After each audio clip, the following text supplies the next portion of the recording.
Greetings folks, this monstrosity was inspired by a question from viewer Ian Daly, hello Ian, who asked if I could come up with a design for a bigger slow flying cardboard plane for people who can't afford to buy foam or foam board or whatever, or ARF planes. This is what I've come up with. It's a wingspan of 1400 millimeters, so quite a large wing area. I used a box that these sorts of plastic drawers came in. It's quite a nice big box, pretty standard size box. I'll show you all the dimensions after this, all the build photos. So we have 1400 millimeter wingspan, 230 millimeter chord. The center of gravity is going to be around about 65, I suspect. It's just a Clark-Y airfoil made with cardboard ribs. I don't have a spar. It probably would benefit from a spar. We'll find out when we fly it anyway. So I've just got lots of bamboo skewers taped across the join there. Triangular section fuselage, which is just a nice, simple and strong way to build a fuselage, and it also helps to mount the V-tails on as well. So it's a good idea to have a flatter triangle rather than an equilateral triangle. So you try and get this bottom angle at 90 degrees or more, which gives you a wider V. I've used a plastic drink bottle on the nose as a nose cone, just something I thought I'd try. And the Zod 2216 1300 kV motor is just bolted onto the cap and screwed on. Got a 40 amp Zod ESC, 2200 milliamp hour 3S. We'll give it a go at that and see how it goes. All up weight, flying weight with the battery is 950 grams, so still under a kilogram. So should have a pretty slow flight characteristic, which is what this design is all about. This is just a prototype. First trial. I'll try and refine it later on, maybe a smaller fuselage, maybe try and make it a little bit lighter, maybe even make one with a spar. But the idea is just to use the box and other junk, basically. Anyway, so let's have a look at the build photos. So here's the box that I used. It's an Officeworks box, and dimensions 450 by 338 by 360 millimeters. So pretty standard sort of box. There's the dimensions. The airfoil I used is just a standard Clark-Y. Just do a Google search for Clark-Y, grab one of the photos or one of the images and print it out so that the chord length is 20 centimeters, and I just used the scaling function in the print dialog box. And then I actually already had this aluminium template, so then I just cut out about 14 of those ribs just with scissors.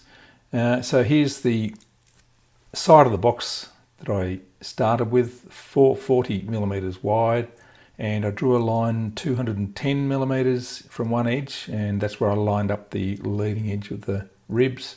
And the length of the half wing 710 millimeters, and the chord ended up being 230 millimeters.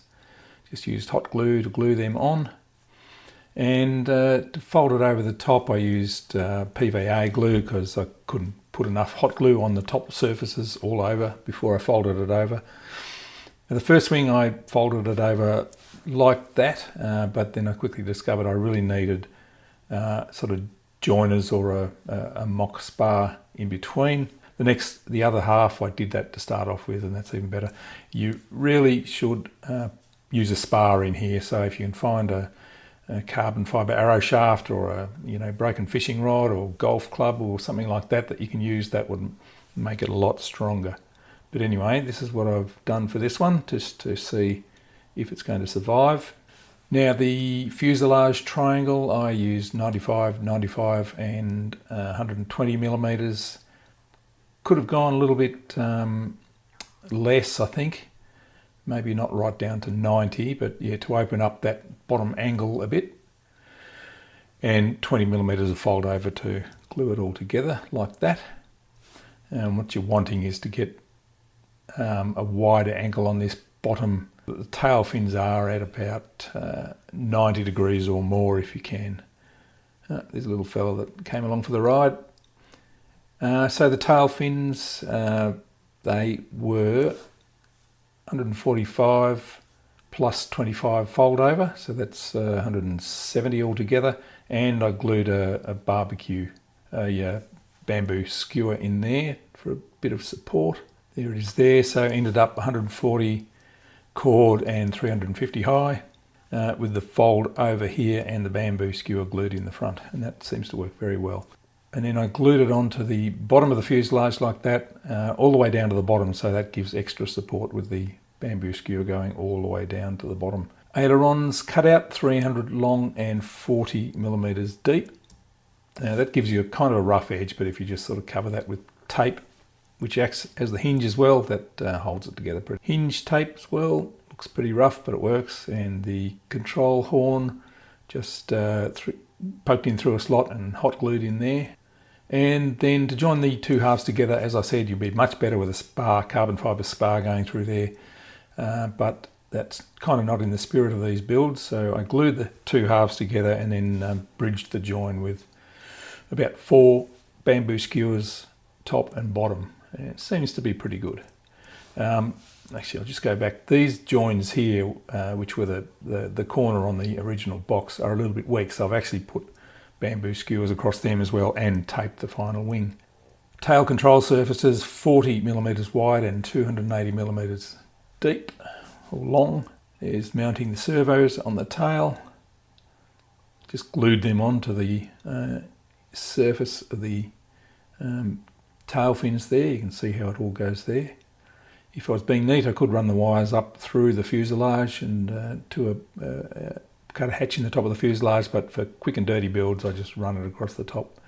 And here is my idea for a nose cone made from a plastic bottle, which works out pretty well, I think. It's a little bit ugly, it doesn't quite fit, but you could, with a bit more work, make it a little bit neater. But I like the idea of screwing the motor on with the bottle top cap. So there we go, we're pretty much ready to fly now, and we'll see how that goes.